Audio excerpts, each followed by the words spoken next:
দেশ জুড়ে বইছে নির্বাচনের জোর হাওয়া। 12ই ফেব্রুয়ারি হবে ত্রয়োদশ জাতীয় সংসদ নির্বাচনের ভোট গ্রহণ।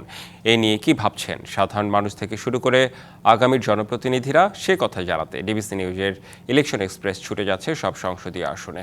বৃহস্পতিবার সারাদিন ছিল সংসদীয় আসন 183, 184, ঢাকা 10 ও 11 আসনে। ডিবিসি ইলেকশন এক্সপ্রেস আজ আছি ঢাকা জেলায়। এই মুহূর্তে আমাদের সাথে অতিথি হিসেবে যুক্ত আছেন ঢাকা 10 আসনে ইসলামী আন্দোলন বাংলাদেশ মনোনীত প্রার্থী আব্দুল আউয়াল। আর আলহামদুলিল্লাহ আমরা ভালো সাড়া পাচ্ছি, যেহেতু আপনারা জানেন ইসলামী আন্দোলন পিসা চরমোনাই একটি নীতি আদর্শের নিয়ে কাজ করছে সারা বাংলাদেশে। গ্যাস একটা বড় সমস্যা, যে মানুষ রান্না করতেই পারে না। বড় বড় এলিট পার্সেন্ট লোকেরাও দেখছি বাসা লাকড়ি দিয়ে রান্না করতেছে। বুঝতে পেরেছি, আপনি যে নির্বাচিত হলে জনগণের সেবা নিশ্চিত করার জন্য কাজ করবেন। আপনাকে আমাদের সাথে যুক্ত হওয়ার জন্য অসংখ্য ধন্যবাদ। কামরাঙ্গীরচর একটা উন্নত গ্রাম বললেই ভুল হবে না। কোনো পরিকল্পিতভাবে ওই শহরটি হয়নি, মানুষ নিজের মতো করে শহর তৈরি করেছে। সেখানে কিছু বিচ্যুতি আছে, সেখানে কিছু ঢেলে সাজানোর প্রয়োজন আছে। ধানমন্ডি আবার একটা অভিজাত এলাকা, তাদের আবার আরেক ধরনের সমস্যা আছে।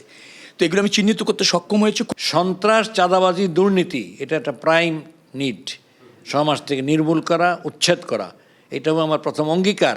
একটা দুর্নীতিমুক্ত, সন্ত্রাসমুক্ত, চাঁদাবাজ মুক্ত সমাজ করা। আপনারা জানেন এই এলাকা বিজনেস এরিয়া আছে অনেকগুলি, নিউ মার্কেট থেকে শুরু করে হাতিপুর, বিভিন্ন জায়গায়, হাজারিবাগ, এখানে কিন্তু ব্যাপক চাঁদাবাজি হচ্ছে।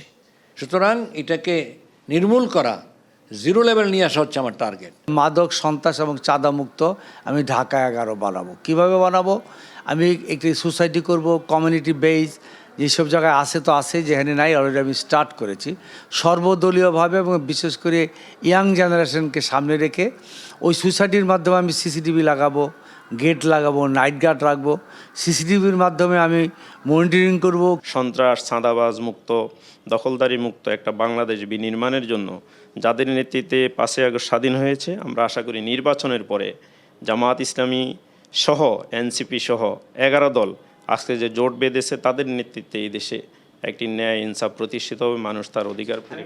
আমরা ঢাকা 11-তে বিশেষ করে আমি কিছু কমিটমেন্ট করেছি। আমাদের দলীয় যে ম্যানিফেস্টো সেখানে আসবে, সেটা আমরা ডিক্লেয়ার করব। এছাড়াও আমি ঢাকা 11-তে অন্তত 10টি আমি স্থানীয় সমস্যা চিহ্নিত করেছি।